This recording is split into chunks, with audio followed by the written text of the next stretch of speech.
Today we're going to talk about major, minor, and diminished chords. There's one key thing we have to start out with when we're talking about putting together a chord. We have to understand half steps.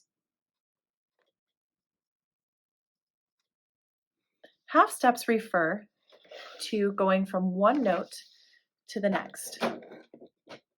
But to understand that, it's best to use a piano keyboard, in this person's opinion. When you go from one note, say this one right here, which is C, to the next note it touches, which is C sharp or D flat, that is a half step. When I go from this note, C sharp or D flat, to D, that was also a half step. When we put together major, minor, and diminished chords, really any chord, we need to know how to use our half steps. Starting at C, if I go up 4 half steps, I will get started with a major chord. So here we go. We're going to go half step number 1, 2, 3, and 4. One very important thing to notice is that it is not counting the notes. Because if I counted the specific notes or the piano keys, I would get 5. 1, 2, 3, 4, 5. But the step is really the distance between one note to the next. So there's 4 half steps. To continue on the major chord, I'm going to go 3 half steps to get to my final note. So let's start here. We'll go 1, there's 1 half step, 2, because this is the next note it touches, 3 half steps. Okay, great. So I have 3 going from E to G. So my chord ends up being C, E, and G. My 1, or the root of the chord, is C. The third is E, and the fifth is G. This would be a major chord, again, because there are 4 half steps in the beginning. This would be C major, because that is the root of the chord. All right. If I want to make a minor chord, there's only one thing I need to change. I take my third and I drop it down a half step. All of a sudden, it's a minor chord. So we need 3 plus 4 half steps for a minor chord. Let's try this again. Going from C, C to C sharp to D, and D to D sharp. That would be my third. So I have C, my root, D sharp or E flat for my third, and we're going to do 4 half steps to get to the fifth. So from here to here, 1, 2, 3, 4. 4 half steps to get to my fifth, which is G. If you'll notice, opposed to the major, all we have done is moved the third down a half step. A diminished chord takes the third a step further. We already have C, D sharp. But a diminished chord is 3 plus 3. So I'm going to go C. We'll call this E flat for the sake of ease. And instead of G this time, I want to count 3 half steps. So 1, 2 half steps, and then 3. I'm at F sharp or G flat. In this case, it doesn't matter because I'm not talking about a specific key. Diminished, 3 plus 3. I'll show you in a minute what those sound like.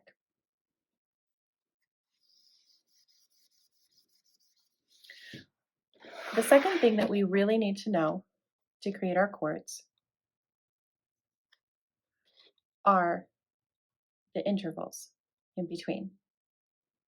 So knowing that C major is C, E, G, and my intervals are 4 half steps plus 3 half steps, I would like to name those so that I can easily put together other chords in the future. 4 half steps is what we would call a major third.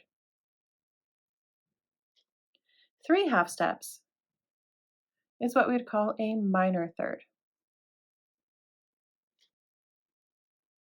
So for instance, if I wanted to go to G,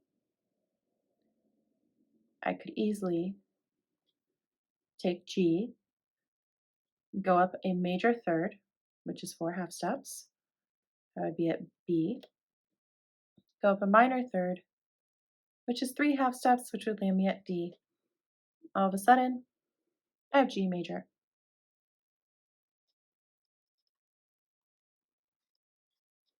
Now, if you are a vocalist, stick around. We're going to talk harmonies. So using our chord knowledge, we want to think about where our vocal would fall for a harmony. So if I have someone singing C,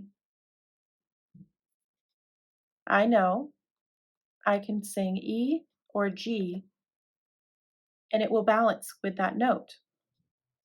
C is the 1 of the scale or the root. E is the 3 or the third.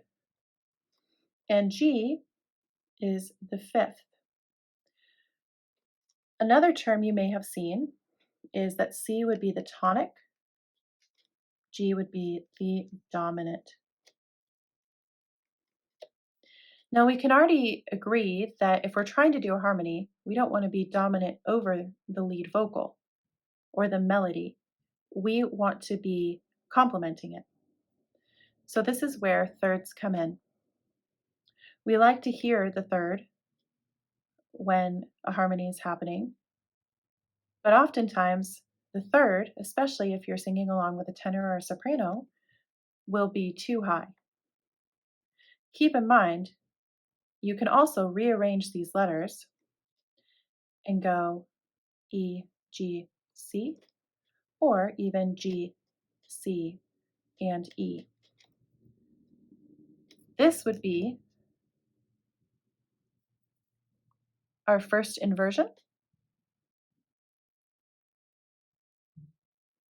This would be our second inversion. I often think of inversions as the inverted filter on different social media apps. or simply like the word invert. So we're taking C and E, and C is now going down. Then E is going down. So they are inverting their placement. This is also another way, quick chord tip for piano.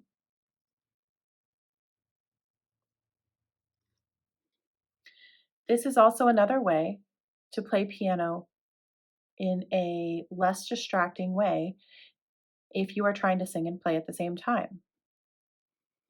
For instance, let's bring our piano back over. If I'm playing chords in the key of C, I would have my C major chord here. And then if I wanted to go to, let's say, the sixth, we'll number these very quickly here. That would be C, D, E, F, G, A, B. So if I wanted to go to the sixth chord of the key of C, I would play A minor. Let's demonstrate that by a circle. You can see that these overlap. As we already talked about with major and minor chords, there's 1, 2, 3 half steps here. That already tells me it's either minor or diminished chord.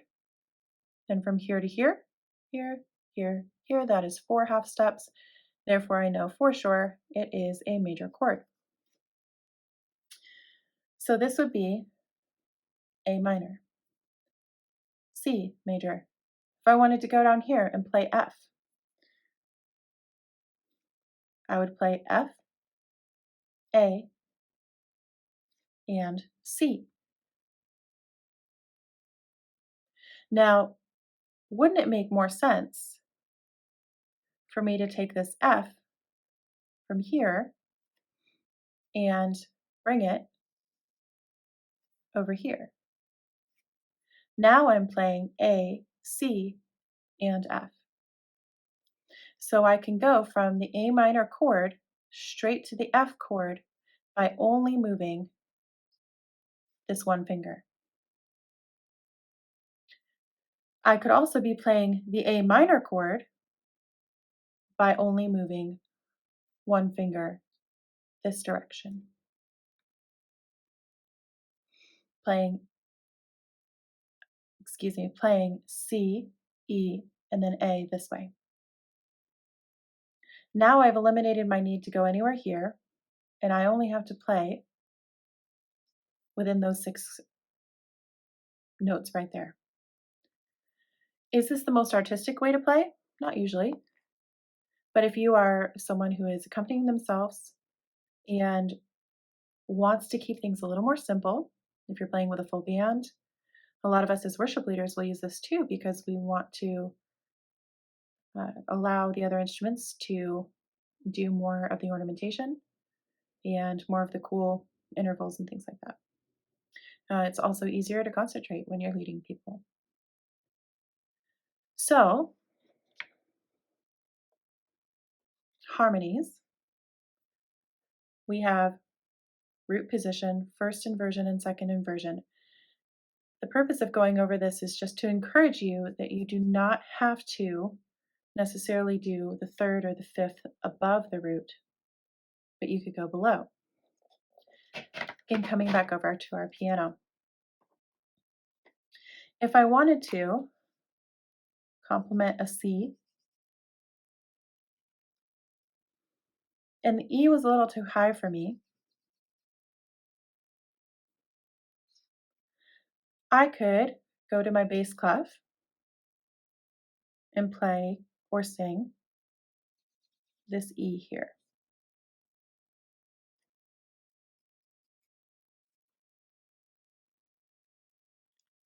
With harmonies, the third is the easiest place to start. I'll demonstrate now what it sounds like on the piano. To demonstrate, here is a C major chord. Notice again how we have from here to here 1, 2, 3, 4 half steps. From here to here 1, 2, 3 half steps. Tells us this is a major chord. If I want to make this chord minor, I'm going to keep my fingers where they are and simply move my third finger down a half step. This means now instead of 4 to 3 half steps, I have 1, 2, 3 half steps, 1, 2, 3, 4 half steps. This is a minor chord. If I would like to diminish this chord even more, I want to take my fifth and move it down a half step. We can see this sounds similar to a train whistle. This is not a sound that we typically choose often, but in the midst of different chords and artistry, it can sound pretty cool. Now let's apply those harmonies that we talked about. We have the chord C, where the tonic is C, the dominant is G, and then the third is E. This is a major chord. If I wanted to do a minor chord, again, we're just going to drop that third. And for the sake of vocal harmonies, I'm not going to use a diminished chord example right now. If I'm singing a song, the lead is on C, I'm going to the third, someone else goes to the fifth. Well, I'll be singing like that. If I am not ready to go this high, I can also come down here. That's where we talked about the inversions. So let's review. Root position, C, E, G. First inversion, E, G, C. Second inversion, G, C, and you can't see it, but it's E. I can also do this in another octave. C, E, G. E, G, C. G, E, C. It doesn't matter what octave you choose. For vocals, especially when we're doing worship vocals or popular music vocals, we want to keep harmonies complementary within the area of the middle of the keyboard. There are definitely times where it is beautiful to add a higher or a much lower note. But when you're starting to learn harmonies, it's good to think of keeping it towards the middle. A temptation we often have as women on the high end and men on the low end is to only find the harmony in the higher octave. Again, if someone's singing A, C, E, if they're going up more and I'm following them,